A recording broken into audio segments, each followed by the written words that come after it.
مفترا ما سمعنا بهذا في آبائنا الأولين وقال موسى ربي أعلم بمن جاء بالهدى من عنده ومن تكون له عاقبة الدار إنه لا يفلح الظالمون. پھر جب موسیٰ کے پاس ہماری روشن نشانیاں لے لایا، بولے گے تو نہیں مگر بناوٹ کا چل، اور ہم نے اپنے اگلے باپ داداؤں میں ایسا نہ سنا. اور موسیٰ نے فرمایا میرا خوب جانتا ہے جو اس کے پاس سے ہدایت لایا اور اس کے لیے آخرت کا گھر ہوگا، بے شک ظالم مراد کو نہیں پہنچے گا. آپ کو یاد ہو تو بڑے، چونکہ ہمارا یہ درس بڑے وقفے کے بعد آج شروع ہوا ہے، اور پرانی جو ہماری گفتگو تھی وہ حضرت موسیٰ علیہ السلام اور فرعون کے بارے میں چل رہی تھی. حضرت موسیٰ علیہ السلام جب فرعون کے دربار میں آئے اور اللہ تعالیٰ نے انہیں نشانیاں دی، یعنی اللہ تعالیٰ ہر نبی کو معجزہ دیتا ہے. معجزہ کہتے ہیں جو ہماری عقلوں میں نہ آ سکتی.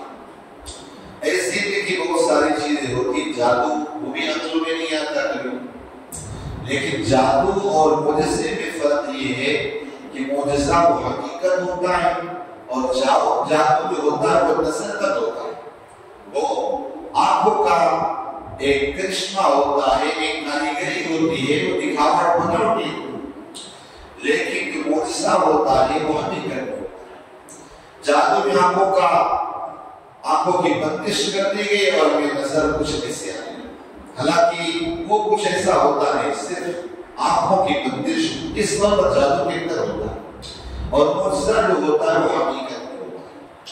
جیسے موسیٰ علیہ السلام نے اور جادوگروں نے وہاں پر معجزے تھے، موسیٰ علیہ السلام نے معجزہ دکھایا، جادوگروں نے اپنا جادو دکھایا. وہ ساری رسیاں سانپ بنائے پڑ گئے، رسی تھے سانپ بھی بنائے پڑ گئے. موسیٰ علیہ السلام کا عصا تو تھا، لیکن وہ عصا جو تھا موسیٰ علیہ السلام اور تسلیم کا، در حقیقت وہ جب سانپ بنا ساری رسی سارے سانپوں کو نکل گئی. وہ سب بناوٹی تھا موسیٰ علیہ السلام کا عصا کی حقیقت. جیسے آقا علیہ السلام نے بہت سارے معجزے دکھائے، سورج کو واپس لائے، چاند کے جو ٹکڑے کی حقیقت اس وقت. تو حضرت موسیٰ علیہ السلام نے ان سارے معجزات کو جب دکھائے تو کہنے لگے یہ تو جادو ہے.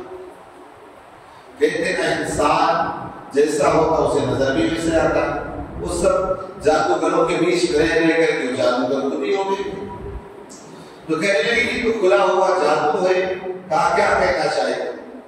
کہا ایک اللہ کی عبادت، اللہ کے علاوہ کوئی خدا نہیں، اس کے علاوہ کسی کی عبادت نہیں، وہی اکیلا ہے، وہی دنیا چلاتا ہے سب کچھ. تو فرعون کہنے لگا سن لو خدا تو صرف میں ہی، میرے علاوہ کوئی خدا نہیں.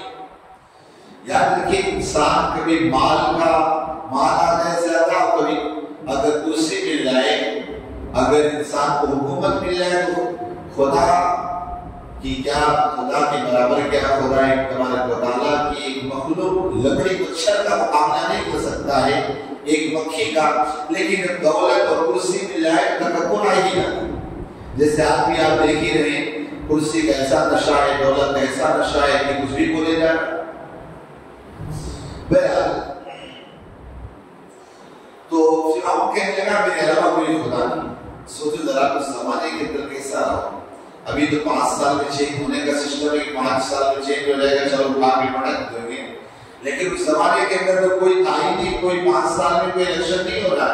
بادشاہ کب تک رہے گا کچھ ہوتا نہیں.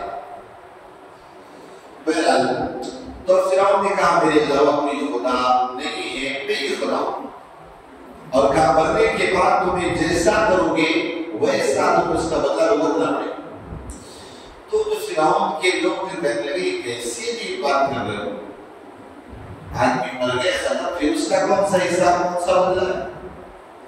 کہا تم نئی نئی باتیں کچھ لے کے آتے ہو نا، ہم نے سنا نہ ہمارے باپ داداؤں نے سنا، ایسی سی بات لے کر ایسی کوئی حقیقت نہیں ہے، بس مر گیا انسان ختم، کوئی خدا نہیں، دنیا کا سسٹم یوں ہی چلتا. تو فرعون نے کہا وقال فرعون یا ایھا الملأ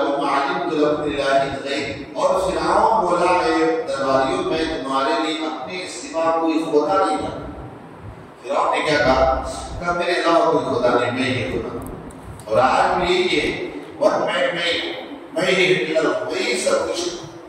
فَأَوْقِدْ لِي عَلَىٰ الدِّينِ فَاجْعَلْ لِي صَلَاحًا لَعَلِّي أَرْجِعُ إِلَىٰ مُوسَىٰ إِلَىٰ إِلَٰهِ مُوسَىٰ وَإِنِّي لَأَظُنُّهُ مِنَ الْكَاذِبِينَ۔ پر حمان میرے لیے تارا پکا کر ایک محل بنا کہ شاید میں موسیٰ کی خدا کو جھانکا ہوں، اور بے شک میرے گمان میں تو جھوٹا ہے۔ فرعون نے اپنے وزیر حمان کو کہا، اے حمان تو ایک دیوار ہے، پکیروں سے، سب سے پہلے پکیروں سے مکان بنانے والا وہ حمان، فرعون کے جو وزیر تھے۔ یہ جو اینٹیں لگی ہوتی ہیں نا، پہلے کچی بنتی تھی، لیکن اس کچی کو پکا کر سسٹم سے اس کو مضبوط کر کے بنانے والا سب سے پہلے وہ حامان ہے اور فرعون ہے۔ اب حامان نے 1000 مزدور لگے، 1000 کاریگر، مزدور تو پتہ نہیں کتنے تھے، لیکن کاریگر جو کڑیا جس کو بولتے ہو نا، 1000 اس کو لگے اور دیوار بنانا شروع، دیوار بنانا شروع، اوپر لگا لے جا کہاں تک لے جاؤ، اوپر کہاں لے کے جاؤ کچھ پتا چلے گا؟